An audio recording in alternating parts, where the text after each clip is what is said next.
and I'm not there yet. But guys, we'll go live here in a second. I got an awesome guest for you today. If you're interested in leadership, if you're interested in learning how to grow and expand, this is a show that you might want to drop in and listen to. It's going to be exciting. I'm going to learn a lot in this one, so I'll be taking some notes. And so hopefully by the end of this, I'll be a better leader just by hanging out with Mark. So we'll start here in a few seconds.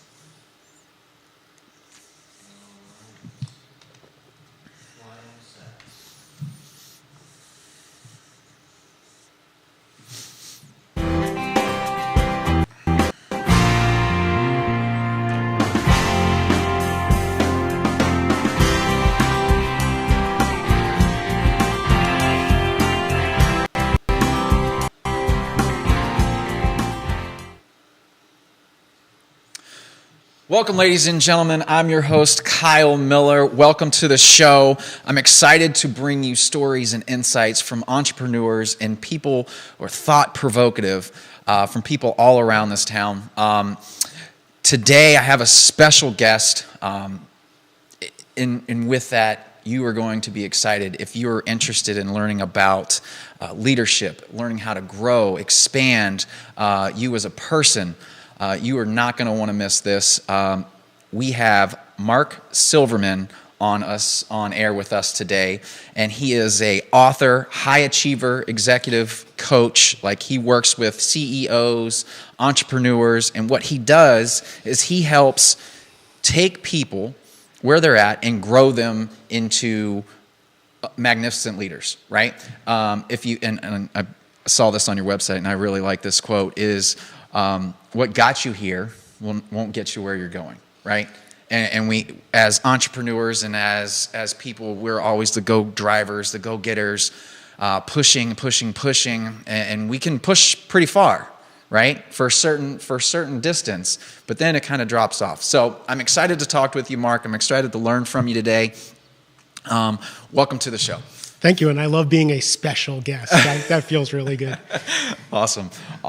Mark, tell us a little bit about yourself. Tell us, like, how you grew up, what got you into this. Like, give us kind of a little bit of insight on who you are. Boy, how I grew up an asthmatic kid on Long Island. Yeah. In the hospital a lot, and trouble breathing, and trying to do sports and trying to be a real boy, and failing quite a bit because my physicalness wouldn't support it. Plus, I think my nerdiness didn't help at all.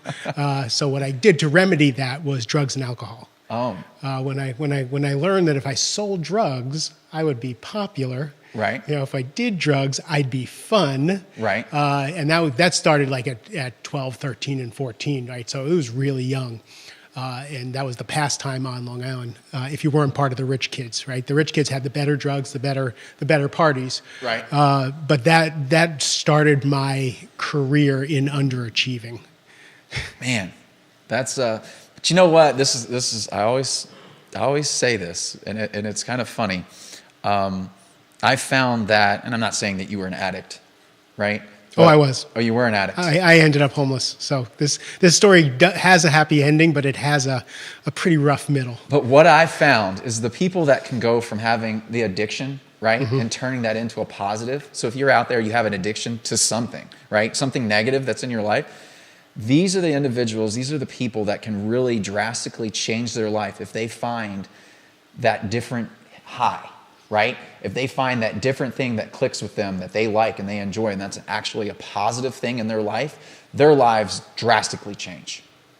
Drastically. Always. The charisma, the energy it takes to be an addict, the energy it takes to destroy your life in that fashion, if you turn that energy into something positive, and usually, like for me, I think I became wildly successful because I was making up for all those years that I was destroying things. Right. I wanted to be something completely the opposite. Right.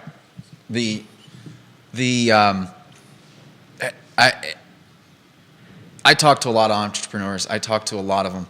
I go to events. I meet them all the time, and this story is rampant among the entrepreneur group. right? Now, there are people that are still addicts that never got their life together, never changed. But man, the people who alcoholism, addicted to drugs or whatever, if they can just find that little positive switch to change their life, that little thing that makes them like have that high with something good, man, their lives drastically change. And I think it's just amazing how that happens, because I don't have that personality. I don't get addicted to anything. So I'm like on a constant push, right?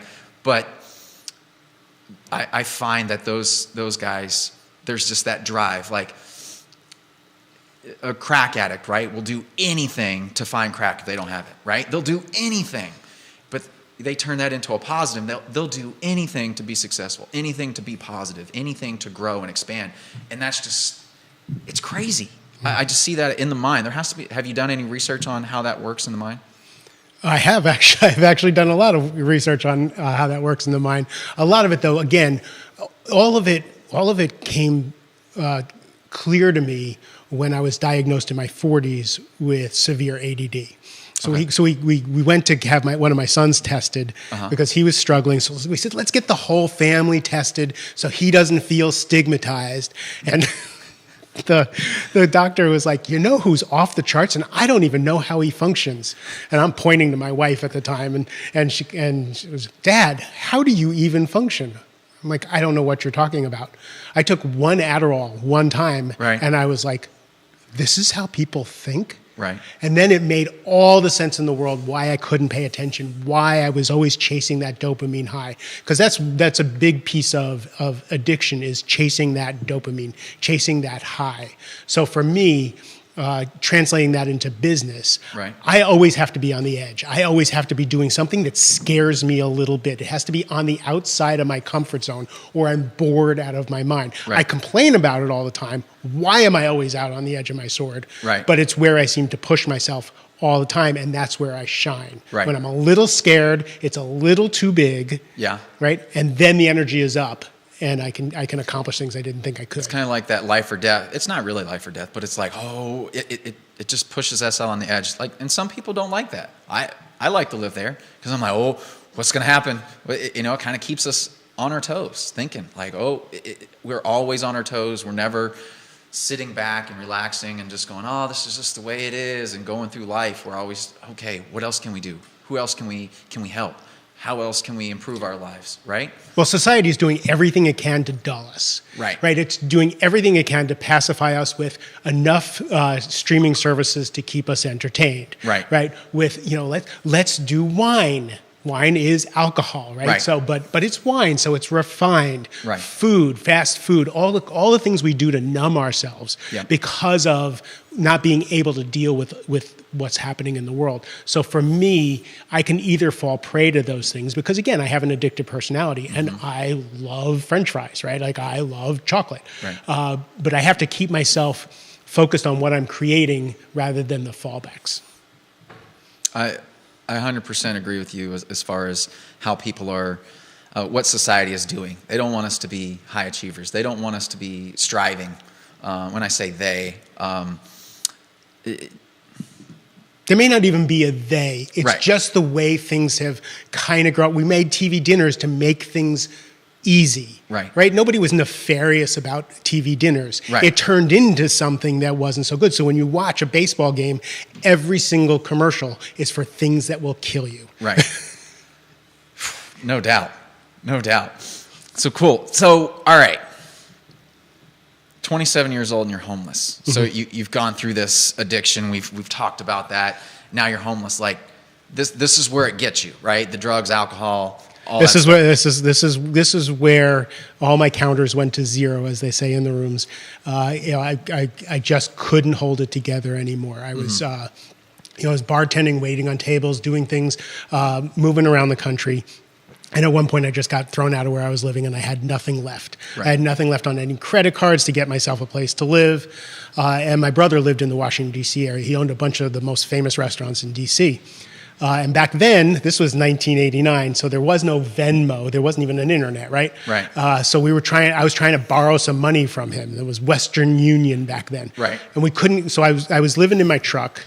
So he said, why don't you just drive to DC and stay with me for a couple days? So I came to DC, and the thing that I noticed about my brother and his friends, it was really weird. I hadn't seen them in years because I didn't talk to my family for 5 years. I noticed all their heads were really small. Like all my brother's friends' heads were just small. And then I realized they were all bodybuilders. I had never seen my brother all bulked up like that. They were all like bulking up because they were all in AA and NA, and they were all sober, and they were taking that addiction and putting it into the gym. Right. And the first thing I thought of was how weird they all looked. And so when I got here, my brother said, "Look, you can stay with me." He says, "But you got to go to the gym with me. You're going to run with me and my friends." I couldn't run. Like running was not a thing for me. Right. And you're going to enroll in college. So I got a job at the Four Seasons waiting on tables, got myself some benefits, health insurance, enrolled in college, and slowly, step by step, surrounded myself with really good people, put myself in the pocket of AA and NA and all my brother's friends. And, so they got me sober. So, each year took a couple more classes, until I started building a life. Right. Met my wife in the rooms, and we wound up getting married. And when we got married, I said to her, I'm in my 30s by this time. I said, I may not ever be anything more than a waiter. And she came from a pretty well-to-do family. And I said, this may be it. And she says, I trust you. I'm okay if you're a waiter. It's fine. And my father worked in restaurants. So that was my life. That's the only life I knew. Right. What happened was kind of a surprise to all of us. I took a test on what aptitude I had to do, what could I possibly do with my life? And it said you could either be a lawyer or a salesman. It's been 5 years and I still haven't gotten an undergraduate degree yet. I'm not going to be a lawyer. Salesman.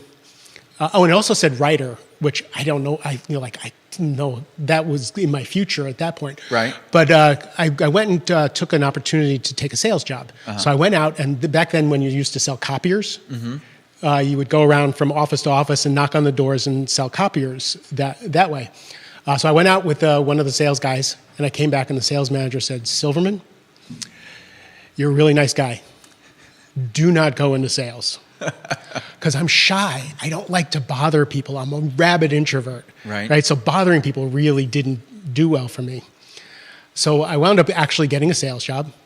And once I started to figure out that to stop selling and to create relationships, I went from just about getting fired to the number one sales guy in that particular job. And it was the first job I had, not being a waiter. Right. So I was still making about $26,000 a year. Wife, kid on the way. My ex-wife made twice as much money as I did, and she wanted to stay home with the kids. So I got another sales job. And this time it was in technology, and it was selling something that was really cool. I don't know if you ever heard of smartboards, but smartboards were before we had all these LEDs and all this other stuff. Right. It was a whiteboard that you could draw on, and it would download to a computer. Okay. Coolest thing you ever saw. And if you put a projector on it, you could play solitaire with it and move the cards around and things. I was like, I could sell that shit. Yeah. I can do that. So I wound up selling $1.5 million worth of stuff to the Marine Corps. All of a sudden, I'm the number one sales guy in my next job. Right. Then I get another job at another place. Now I'm making like $60,000 a year. It's crazy money for me. Right. The next year I make $125,000 in this new place, and I'm like walking around like I am the shit. Right. Because I'm making all this money, and I kept doubling my income. Yeah. Every year until I'm making $500,000 a year. We're in $1 million house. I'm driving a sports car. It was crazy. We have these two kids, and my now ex-wife is like, did not expect this. Right. We're at the Four Seasons Hotel in Hawaii with all the top salespeople, and the problem with that was, and I just did a keynote on this. I never told all these people. We're at the Four Seasons. And I had been waiting tables not too long before at the Four Seasons. I was homeless just before that. And I'm meeting the president of the company and all these people. My insides again, why are addicts successful once they get sober? Because we're so desperate to prove that we're not that person. I was so desperate to not be that homeless guy that my clothes were just, like I wore Hugo Boss and a solid gold watch and all kinds of stuff, $125 ties to cover that up. Right. So for me, I was running probably at 200 miles an hour versus, to keep up with everybody and to prove all that. Which is where burnout came in. Right? So we're living in the $1 million house, everything's going on, and then all of a sudden, it's this midlife, the midlife crisis thing comes up. It's what got you here won't get you there. Right? Anybody in their late 30s or early 40s to 50s, right? Well, what happens is the wheels start coming off the bus. You're either dissatisfied with your relationship with the person who you loved for the rest, for your whole life, or I'm in the wrong career, or something's just wrong. And for me, the cracks were I didn't belong and I didn't do my inner work. So my marriage started to fall apart. I started having panic attacks. And stone cold sober, all of a sudden I couldn't sell anymore. I couldn't do anything, and I started getting sick all the time. So everything fell apart. I'm 47, 48 years old. I'm 61 now. Okay. So I was about 48, 49 years old, and it all falls apart. I'm separated. I'm living in an apartment all by myself. I'm having panic attacks. I'm having hives, and I'm really sick, and I don't know what's going on. Now, given what I do for a living, I know exactly what was going on. Right? That inside was whispering, something needs to change. You need to do some work. You need to deal with some trauma. You can't burn the candles at both ends to try and prove you're not the homeless guy. We got to stop because we're not going to be able to hold this together. We can't cover up anymore. We got to change. So that's when the drinking comes in for some people. That's when the people, the extracurricular activities start to happen. And you eat, my friend Dr. Jeff Spencer, who's a coach who coaches like U2 and Tiger Woods and stuff, great guy. He calls it the zone of doom, when all of a sudden your life just doesn't fit. Right? And you don't know what to do with that. And as men, what we generally know what to do is blow shit up. We're good at that. Either our health, our relationship, our finance, our jobs, something's got to give so that we can right the ship to whatever we don't know is wrong. And that, for me, I was so committed to not being the homeless guy and being the good guy, because I was the bad guy for so many years. That I couldn't even blow things up. Like I just held on and the cracks just came around me. So what happened was my career was in the toilet. I was losing weight and I was sick as a dog, and they would diagnose me with all kinds of stuff, and I thought I was going to die. I figured if I'm going to die, I need to do something for my ex-wife and my kids because I love them dearly, and I wanted to show them what you do when tragedy happens. So I was sitting in a doctor's office parking lot, and this guy says, Stu Middleman, who's this ultra-marathoner, he says, everybody can run. We're bipedal. We're supposed to run. I couldn't run a mile. I was so sick. But he says, everybody could run an ultra-marathon. So I called him, and I said, can you coach me? I need to run the Marine Corps Marathon. And he's like, what do you run now? I said, I can't run a mile. I don't run. I have back problems, all kinds of stuff. And he says, okay, you can do it in about 2 years. I said, no, I need to do it in October. This was 9 months away. Because I'm going to die. Can you train me? So I decided I was going to run the Marine Corps Marathon. I was going to make $1 million to leave my kids. I was going to give $60,000 to charity just to make up for screwing up again. So I started training, and this was when Facebook was first starting to come out. I started raising money for charity and stuff. I got a new job, and this is a really cool thing is when you're doing extracurricular activities, that creative stuff like training for a marathon or artwork or a charity work, your career tends to lift with those other things, with those extracurriculars, right? The creativity and all that. All of a sudden, I'm selling. Right? I make the $1 million that year. It took about 18 months, but I made the $1 million. Ran the Marine Corps Marathon, an hour faster than Stu thought I could do it. and I gave the $60,000 to charity. I wrote all the checks out with my sons. So that's amazing. And I don't want you to stop, but when we make a decision in life and we stick to that decision and we say, I'm doing this come hell or high water, right? I'm going to do it. The universe opens up. It gives us steps. It gives us the people who we need. And it puts the path in front of us. When we say, I'm doing this and nothing's stopping it, it happens. Like everything that I've ever done in life, if I said, I am making this happen. I'm selling this house this week. I'm whatever. Right? Commitment. I'm going to lose 20 It's some commitment. pounds. You know? Boom. As soon as you say that and you start making those actions and you start doing that, man, you feel so much better. So my book, Only Tens, right, is just about that.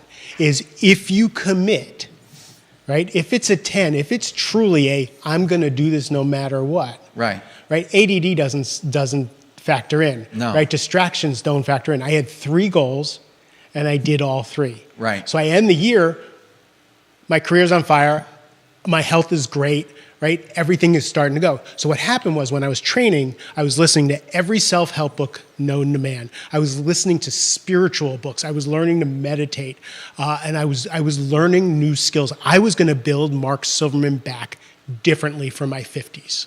Mm-hmm. And that's how I became a coach, because I became an ex-smoker. Friends of mine died in their early 50s, at the prime of life with young kids. And I couldn't deal with the compromise we have made to be in the 1%. Right.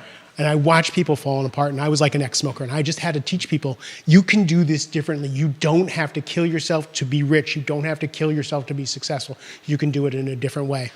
And then accidentally, I found out about coaching, and it was my ex-wife who said, I've been telling you for years that you should teach people what you do. Yeah. We didn't have a name for it. We didn't know what it was. Right. But you should go do this. And I was giving her $10,000 a month to stay home with the kids and take care of her. And she depended on me, and she said, you should go be a coach because that's who you are. Yeah. And that's how this whole executive coaching thing came into being. So you were able to take from those experiences of where you've been, what you've gone through, everything, right? You've had the breakdowns. You've had the, oh my God, I'm dying type issues. And pull that together, and then now go in and start coaching other CEOs, executives, entrepreneurs, business guys and girls to grow and scale and be better for themselves, for their companies. That's for their companies, for their spouses, for their children, for themselves. Yeah. Again, the people that I coach are successful. Yeah. They're really successful. They don't need me to make money. Yeah. They do need me to learn how to have success through others. Yeah. Right. Learn to delegate, learn to inspire a team, learn to create a vision. But they also need to be able to do it. Like again, when that midlife thing comes around, they need to be able to do it without the wreckage. Right. And that's what I care about. I'll get them promotions. One of my clients just got promoted to CEO. And that was one of the things we talked about 3 years ago when we started working together is I want to be considered for CEO. Right. He's CEO. But more importantly, he's going to be CEO with his family totally intact, with his health. He lost a bunch of weight. His health is intact. Right? He's going to go into this job firing on all cylinders and not destroy everything he built. The good to great, right? It's little tweaks. Everybody thinks they're these massive tweaks. They're just little tweaks. We're going to do this instead. These little micro decisions that we make every single day that turn us into what we can become. And I totally am on board with that. So you got a new book coming out. Mm-hmm. Let's tell us about that. So it's called The Rising Leader Handbook, Turning High Achievers into Effective Leaders. Right. So I'm really blessed with a waiting list for my coaching services. I don't really do a lot of advertising. It's all word of mouth. So I'm really, really grateful for that. The way I figured out what my specialty was is who calls me and who refers to me. Right. So I am generally called in by a CEO when they have someone on their team in the C-suite or on the way to the C-suite, they're amazing. They're so talented. They're so good. They're invaluable to the company. They're a bull in the china closet. Mm-hmm. Or, they just are pissing everybody off. Or I really want to elevate this person to the CFO. Mm-hmm. But they won't let go of the day-to-day. They won't delegate. They won't empower their people. Right? What are the leadership skills that, the drive and the things that got them to where they are? Again, when you started, like we talk about our entrepreneurs. Right. They start a business because they're passionate about something. They're creative. They've got an idea. Even if they buy a franchise of something, it's like, I'm going to be in business for myself. And all that energy goes into that. All that energy goes into climbing the ladder. Yeah. But then you have to run the business from day to day. We were talking about that before the mic comes on. Yeah. Building the business is one thing. Running the business day to day through other people, learning leadership skills instead of doing skills, that's the hard part. And what my people don't understand is that the leadership skills are their job now. Right. It is no longer to do things. It's to make sure the right things get done in the right way. And 100%. I think when people start, and I deal with a lot of real estate entrepreneurs and people building those type companies and small business blue collar guys, the biggest thing that I see is that they just can't take their hand off of it. They cannot delegate. They cannot say, all right, I'm hiring this person to do the job, and then empower that person, give them the skill sets, give them, take some time, spend some time with them and tell them, hey, this is how we do the job, X, Y, Z, and put them through a training program that they need to have. There's no good help out there. Okay, there is good help out there. You just got to find it, you got to train it, you got to cultivate it, and you got to bring them up through the ranks. That's how you get good help. Somebody's just not going to come in off the streets and know exactly what and how to do your system and process the way you want to do things. The biggest thing I hear in the small business and blue collar guys is nobody does it like me. It's quicker for me to just do it. It's just quicker. Yeah, it's quicker for me to do it. Yeah. Okay. That's one job. What happens if you want to have 50 jobs going at the same time? You're just going to go out and do all 50? That kind of gives them that look, right? But it's so imperative to be able to grow, scale, and empower. I was interviewing a guy named Jefferson K. Rogers. He owns a window company, mm-hmm.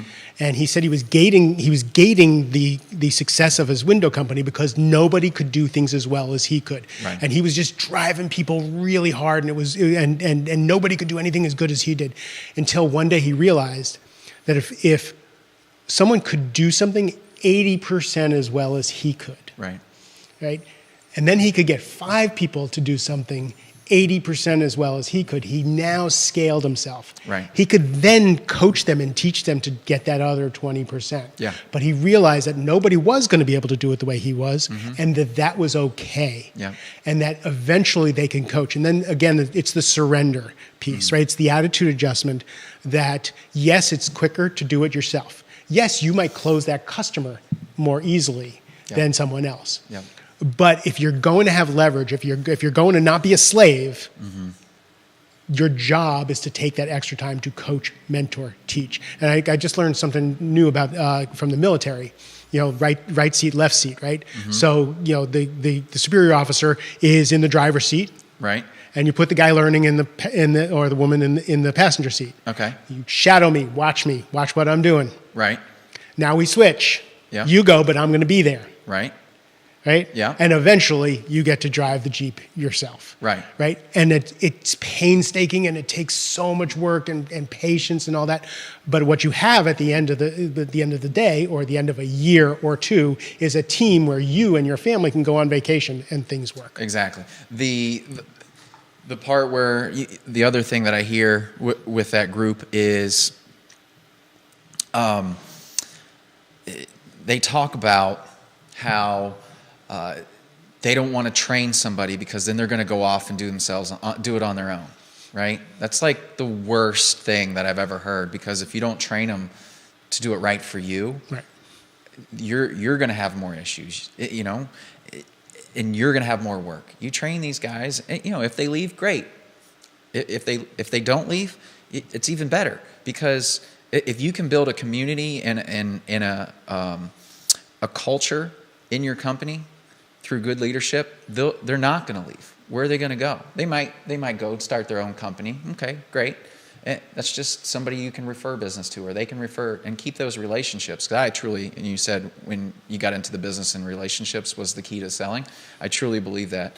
And I think there's so many different ways to go off on that. And when somebody leaves, when somebody goes out on their own, support them, because you never know what's going to come back. Right. You know? But one will leave, two will stay. Yeah. One will leave, three will stay. Yeah. Because you start when people are taken care of, when people know you care, Yeah. the loyalty that you and then even the people who leave Right. are loyal to you because you gave to them. Right. Right. You weren't from a scarcity mindset. Right. There's an abundance for everybody, and if you go for it's such a better life Yeah. to think from abundance than hoarding skills, hoarding. If you again, and in big companies, they pay for school, they pay for certifications, and yes, people leave with those things, but more people stay, and they're more loyal, and they're more trained. Yeah, I love it.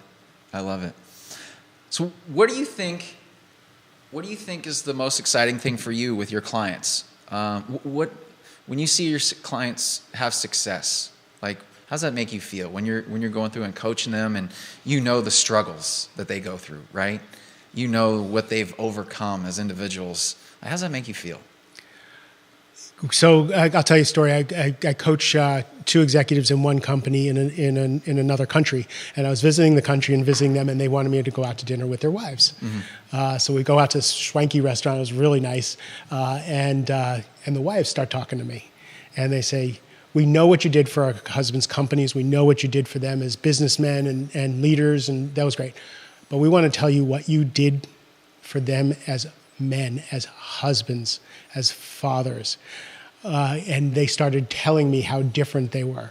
Yeah. I'm in this restaurant bawling my eyes out because that's what I care about. Right. Right. That's the success to me is a byproduct Right. to building a life. Right. So when they tell me that their boss chewed them out up and down, left and right, and they were able to relax over the weekend because they knew it was about him or her, not about them. Yeah. Right? When they finally make that connection that anybody, and I'll give you the secret. Yeah. If anybody's yelling at you, anything over a 4 or a 5 in anger on a scale of 1 to 10, Yeah. you're no longer there. If they're a 3 and they're pissed off about something, yes, you probably screwed up a sale or probably did something and they're just a little frustrated. Right. If it's more than a 4 or 5, Yeah. it's their childhood trauma. It has nothing to do with you. You're no longer there. Once you get that and someone rages at you and you realize that you're not even standing in front of them anymore, they're fighting with a ghost, you're free. And the person who's grounded and centered in any given situation is the one who has the power. Right. 100. Whenever I get in arguments or whenever that happens, I just sit there and let them just go on. Okay, what, you done? What? I can already tell. I would not argue with you.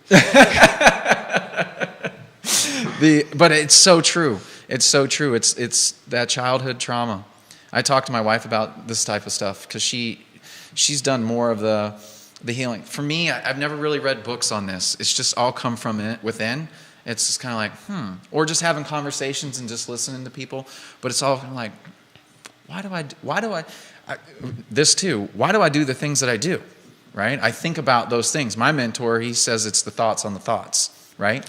Why are we thinking the thoughts that we're having? So we have to question those. We have to talk, is that true?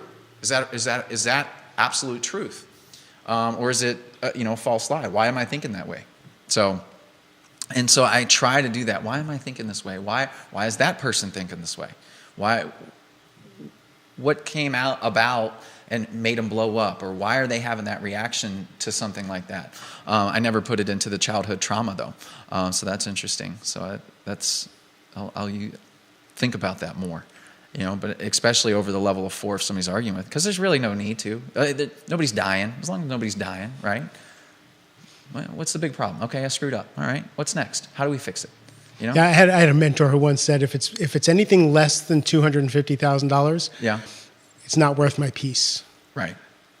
I think, and that's... And I don't think he was that rich that $250,000 didn't mean anything to him, but he was really putting a stake in the ground. Right. That it's unless your kids are sick. Yeah. And that's kind of my philosophy in life. I have very, very low standards in life. Mm-hmm. As long as my kids are okay, Right. I don't give a shit. Right. Like, I'm good. Like, thank you, Lord. The life is good, right?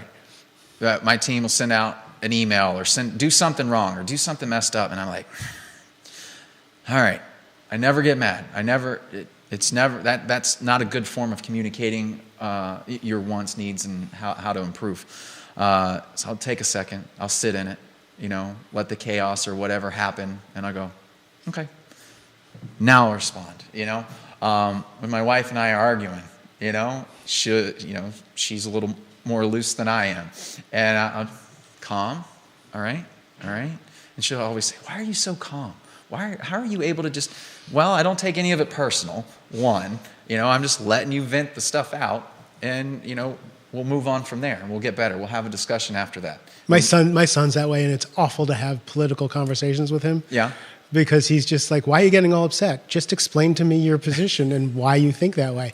I'm like, because I thought you were Zen Master Flash, Dad. Right. Like, not when it comes to politics. Oh man, that's funny. So, where can they get this book? I know it's coming out. When's it dropping? How's it? How do we find it? So the Rising Leader Handbook looks at leadership from 4 perspectives. Mm-hmm. Leading up, becoming a trusted advisor. Yeah. Leading across, how do you lead on a team of powerful leaders? Leading your team and then leading yourself. How do you become the best version of yourself? It comes out March 5th. Okay. There's a 25-page summary on my website, markjsilverman.com, that they can get for free. Okay. My first book, Only Tens, Confront Your To-Do List, Transform Your Life. I can look at someone's to-do list and know how they grew up, what they care about, I can read them like tarot cards. They can get that for free on my website also. Okay, awesome. And it's markjsilverman.com. markjsilverman.com. Everything's there. All right, check it out, guys. Mark, I appreciate you coming on today. This is fun. Excited. You can also check them you're on LinkedIn too. I'm on LinkedIn, Facebook? Instagram. Yes, they call it Media Mark. Mark is everywhere. Mark is everywhere. Hey, omnipresence. There you go. But thank you for coming on. I appreciate it. I definitely learned some. I'm going to get the book. I'm going to read the new one. So that's exciting. It'll be the first one I think I read on this subject. So I'm excited about that. And definitely this conversation. I really do appreciate you coming on and teaching us some stuff. Thank you. Appreciate it. Thank you, guys. Today, awesome show. As you can tell, go to his website, check it out. Amazing things, amazing conversations. He has a blog on LinkedIn as well. He posts daily stuff on there, so if you want to check him out there too as well, you can do that. Very insightful. Read it. And definitely bring in some thoughts. So make you think a little different the way that you currently do and improve on your daily life. But thank you guys, and until next week, I appreciate it, and I'll see you then.